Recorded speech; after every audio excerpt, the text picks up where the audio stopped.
We're still here in South Dakota on Pine Ridge with a very learned man, yellow hair. Hoka hei, pila mai a pelo ne a petu ki hona mai hon.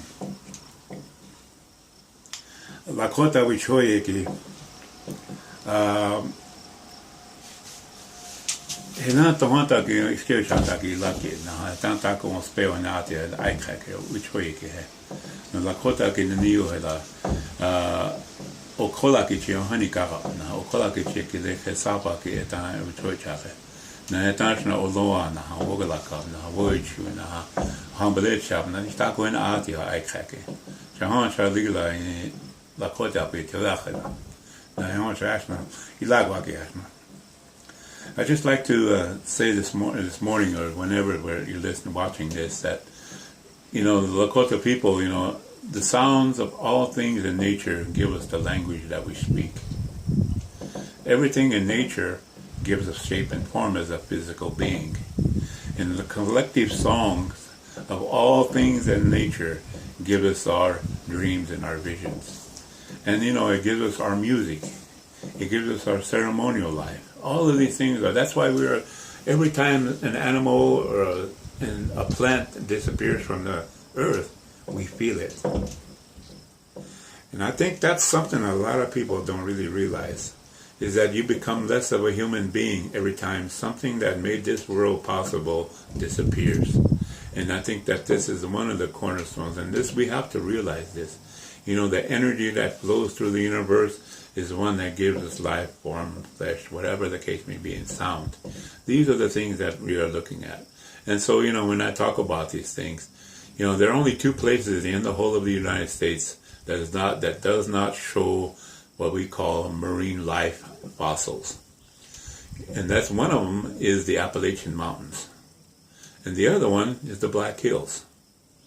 So everything else has been underwater at one time in the past in the history of this continent. And so people who are coming from those particular areas didn't have time to walk on the Bering Strait. We were born here, we are from here, and our life is here, in the center of everything that is, in the heart of everything that is, and that's the Black Hills. And you know, our brother, the buffalo, of course, the eagle that gives us the ability to see far into the future and with clarity, you know, and you know, all of these things, even the smallest of the prairie dog that is out there, shows us how to be in a collective manner, in a community.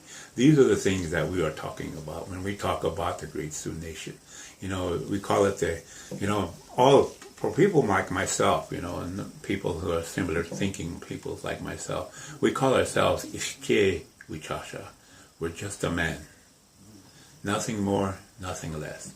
We are just a man that is walking on this beautiful, beautiful earth that was dreamed into reality. And this is what we are always talking about, because it gives us shape, form, character, it gives us language, it gives us music, all of these things. And so we say we are always in awe of this beautiful creation called Mother Earth. Wow. And here collectively on Pine Ridge, most people know it as the event as Wounded Knee, but Pine Ridge Indian Reservation is not just one nation. There are how many nations that came here or were forced here or voluntarily came here, either for force or protection?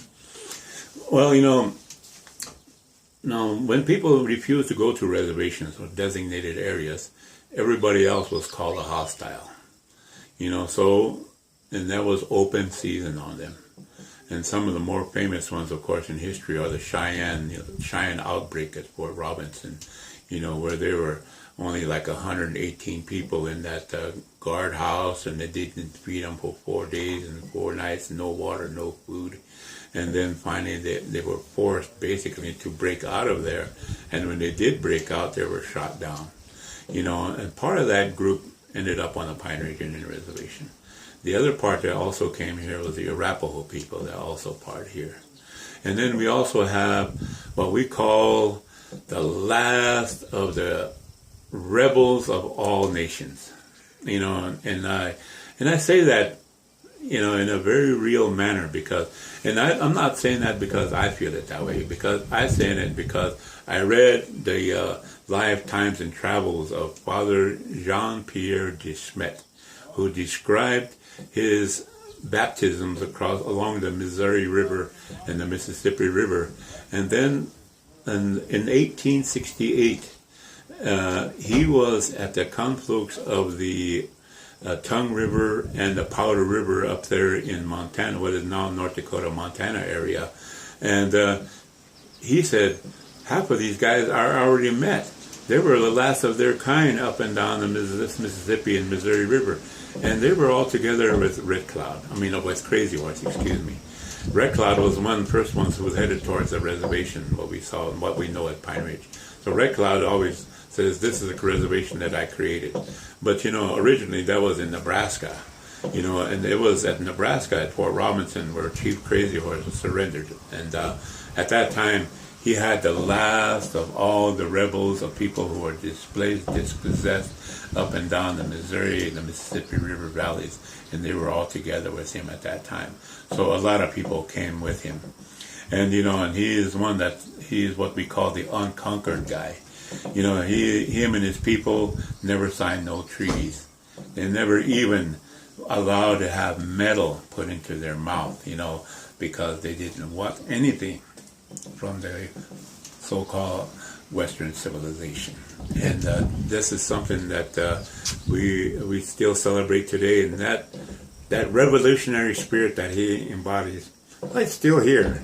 And we are open to all of that from all places. In 1973, more than 2,500 people came to Pine Ridge Indian Reservation, and again, it was the same type of people. All the people who were the push-outs, the rebels, the radicals, all came, and then they all got here, and they all got a spiritual reawakening, and they all went back to their own areas and started to look hard again for their own nation's histories, their own nation's ceremonial life, their own nation's languages.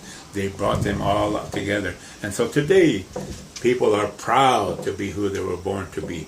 And that's, we say, is the best thing that has happened in a long, long time. And they asked Crazy Horse, where are your people now? Yeah. And he? Everywhere. And he said, my people are where? Yeah, my dead lay buried. That's right, in the Black Hills. In the Black Hills, all over the place. He stood there with pride. You bet you. That was something that, Crazy Horse is a man of all times, and some of our people say, well, Crazy Horse is a manifestation of a dream because he came when we needed him the most. We needed somebody who was going to take the white man on his terms, and that means war. And that is exactly what he did. He went to war on behalf of the great Sioux Nation. And to this day, because of him, we still are who we are. Who we were born to be. Who we deserve to be. Yep. Yellow Hair, thank you very much. Hope you like Franca. Que no me apelo de un petuque. Hola.